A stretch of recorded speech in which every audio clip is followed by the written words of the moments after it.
दोस्तों, अगर आपका भी एक पीएफ अकाउंट है तो आज की ये वीडियो आपके लिए बहुत ही इंपॉर्टेंट होने वाली है। ईपीएफओ 3.0 माइग्रेशन अपडेट के बाद आप अपने पीएफ अकाउंट से नए रूल्स के अकॉर्डिंग पैसा कब और कितना निकाल सकते हैं और कैसे निकाल सकते हैं, सारे सवालों के जवाब आज की इस वीडियो में आपको मिलने वाले हैं। तो अगर आप ही अपने पीएफ अकाउंट से पैसा निकालने जा रहे हैं तो इस वीडियो को जरूर देख लेना, क्योंकि अगर आपने छोटी सी भी कोई गलती कर दी तो आपका क्लेम रिजेक्ट भी किया जा सकता है। वीडियो आपके लिए बहुत ही इंपॉर्टेंट होने वाली है। वीडियो को एंड तक बिना स्किप किए जरूर देखना, और अगर आपने चैनल को अभी तक सब्सक्राइब नहीं किया है तो प्लीज सब्सक्राइब कर लेना और प्रेस करना बेल बटन को, ताकि फ्यूचर में ऐसी इंपॉर्टेंट वीडियोस का अपडेट आपको मिलता रहे। दोस्तों, ईपीएफओ 3.0 माइग्रेशन अपडेट के बाद नए नियम यहां पर लागू कर दिए गए हैं। यानी कि अब आप नए नियमों के अनुसार अपने पीएफ अकाउंट से पैसा निकाल सकते हैं, और इन नियमों के अनुसार पोर्टल पर भी सभी बदलाव कर दिए गए हैं, जिसके बारे में आगे इस वीडियो में हम डिटेल में जानेंगे। उससे पहले ईपीएफओ 3.0 माइग्रेशन अपडेट के बाद न्यू रूल्स के अकॉर्डिंग आप अपने पीएफ अकाउंट से पैसा कब और कितना निकाल सकते हैं, ये जान लेते हैं। तो सबसे पहले बात करते हैं ईपीएफओ 3.0 के नए रूल्स के अकॉर्डिंग आप अपने पीएफ अकाउंट से किन सिनेरियो में पैसा निकाल सकते हैं। यहाँ पर आप देख सकते हैं, आप दो सिनेरियो में अपने पीएफ अकाउंट से पैसा निकाल सकते हैं। पहला फुल विड्रॉवल या फिर फाइनल सेटलमेंट, और दूसरा पार्शियल विड्रॉवल यानी कि पीएफ एडवांस। तो सबसे पहले बात करते हैं फुल पीएफ विड्रॉवल की, यानी कि फाइनल सेटलमेंट की। ईपीएफओ 3.0 के नए पीएफ विड्रॉवल रूल्स के अकॉर्डिंग आप अपने पीएफ अकाउंट से 75% पैसा इमीडिएट निकाल सकते हैं। यानी कि अगर आपकी नौकरी चली गई है तो आप एक महीने बाद अपने पीएफ अकाउंट से 75% पैसा निकाल सकते हैं। ध्यान रहे, ये पैसा आपका ईपीएफ कंट्रीब्यूशन का 75% होगा, इसमें पेंशन कंट्रीब्यूशन शामिल नहीं है। और बाकी का 25% अगर आप एक साल तक बेरोजगार रहते हैं, यानी कि कहीं भी काम नहीं करते हैं या फिर ऐसी कंपनी में काम करते हैं जहां पर आपका पीएफ नहीं कटता है, तो आप ये रिमेनिंग 25% पैसा भी निकाल सकते हैं। पर इसके लिए आपको एक साल तक वेट करना होगा। पिछले पीएफ विड्रॉवल रूल्स के अकॉर्डिंग ये लिमिट 2 महीने की थी। अब बात करते हैं पेंशन विड्रॉवल की।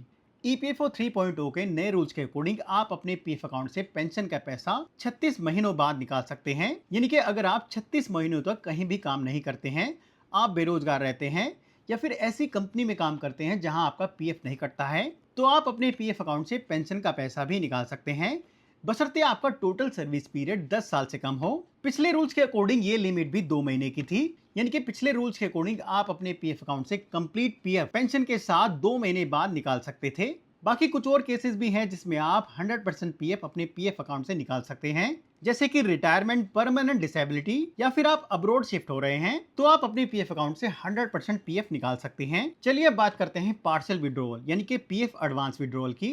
ईपीएफओ 3.0 के नए रूल्स के अकॉर्डिंग यहाँ पर पीएफ एडवांस की 13 कैटेगरीज को 3 कैटेगरीज में बांट दिया गया है, जिसमें पहली कैटेगरी है एसेंशियल्स नीड्स, जिसके अंतर्गत आप अपने या फिर अपनी फैमिली के लिए इलनेस, एजुकेशन या फिर मैरिज पर्पस के लिए पीएफ अकाउंट से पैसा निकाल सकते हैं। जहां पर इलनेस के लिए कोई भी लिमिट नहीं है, आप कितनी भी बार अपने पीएफ अकाउंट से पैसा निकाल सकते हैं। एजुकेशन पर्पस के लिए यहां पर आप केवल 10 बार ही पैसा निकाल सकते हैं।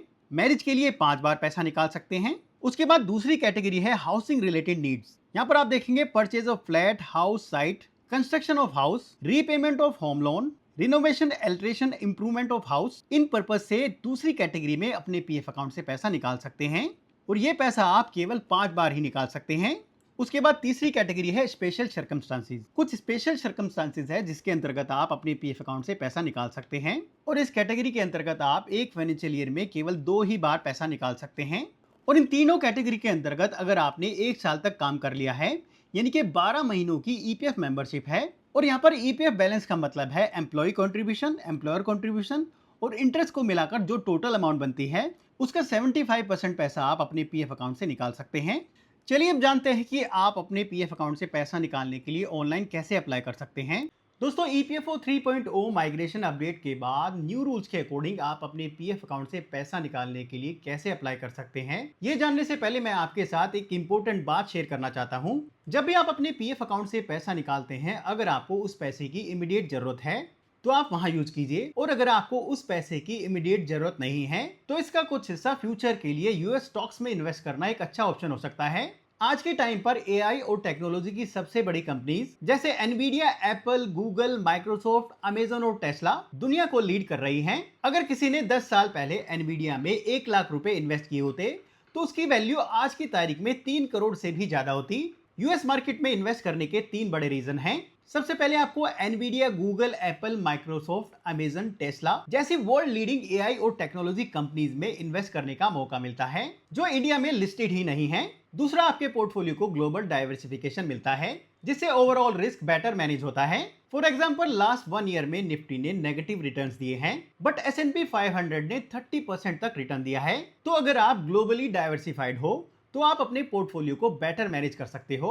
और तीसरा एडवांटेज यहाँ पर है डॉलर एडवांटेज। टाइम के साथ अगर डॉलर की वैल्यू रुपीस के कंपैरिजन में बढ़ती है तो आपको स्टॉक रिटर्न्स के साथ करेंसी एप्रिसिएशन का बेनिफिट भी मिल सकता है। For example, last year dollar की वैल्यू 84 रुपीस थी जो आज 94 है, तो आपको स्टॉक रिटर्न के ऊपर 12% का एक्स्ट्रा रिटर्न यहाँ पर मिल रहा है।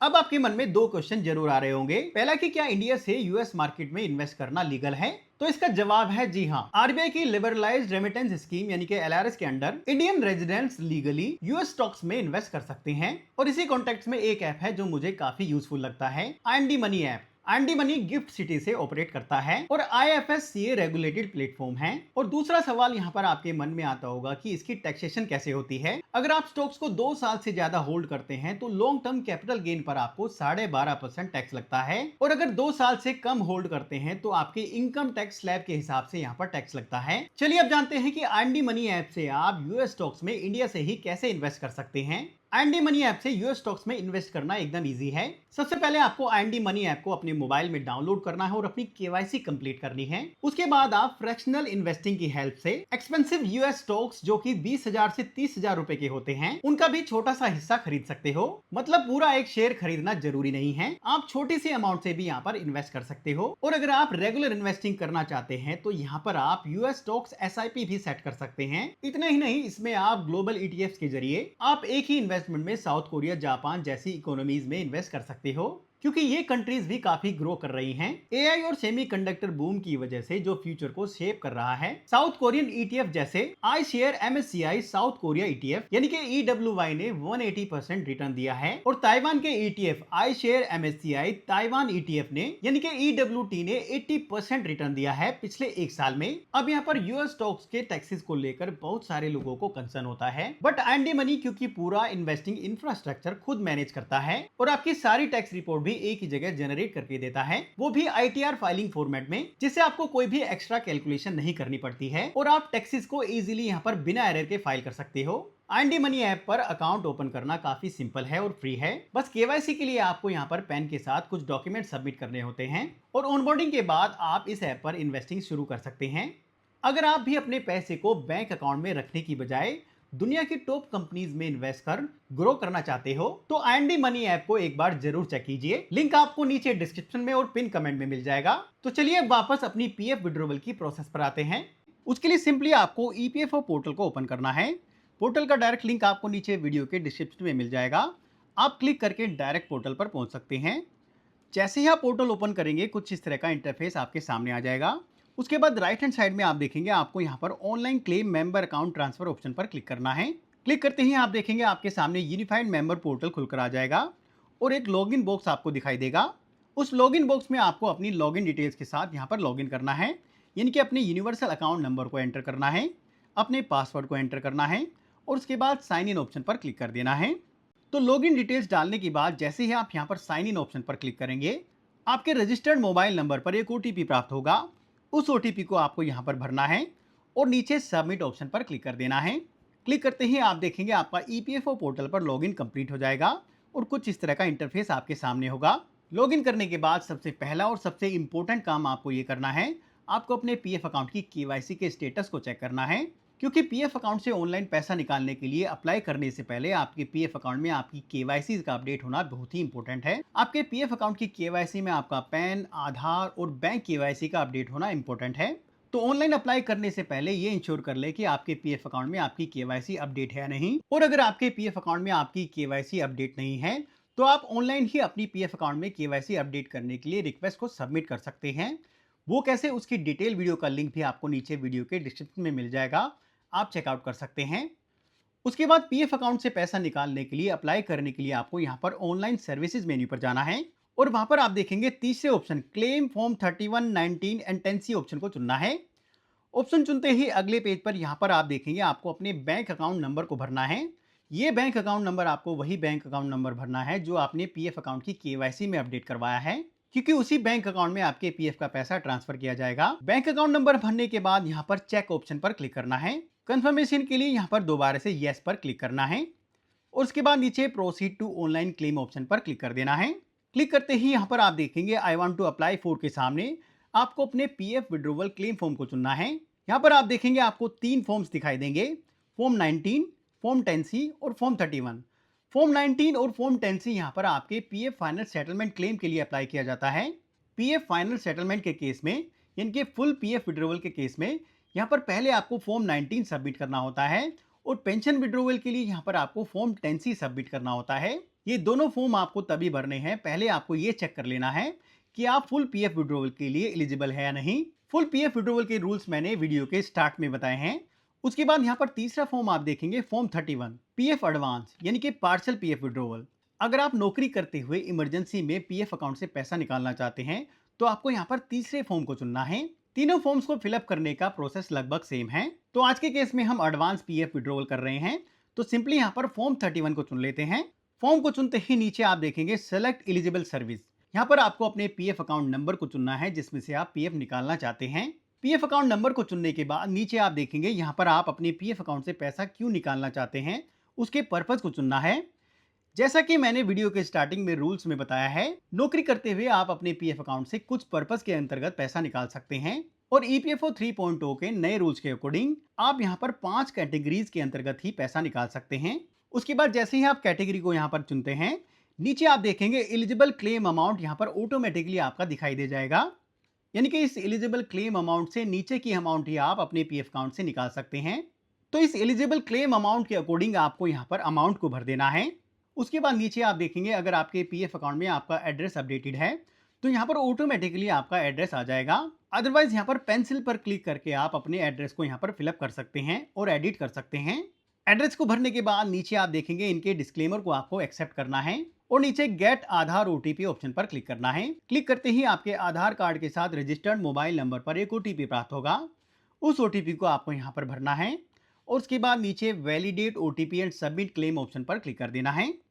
क्लिक करते ही आप देखेंगे आपका पीएफ विड्रॉवल क्लेम फॉर्म यहाँ पर सक्सेसफुली सबमिट हो जाएगा और कुछ इस तरह से ग्रीन कलर में आपके सामने एक मैसेज आएगा। बस हो गया। क्लेम को सबमिट करने के कुछ ही दिनों बाद पीएफ अकाउंट से सीधे पैसा आपके बैंक अकाउंट में ट्रांसफर हो जाएगा।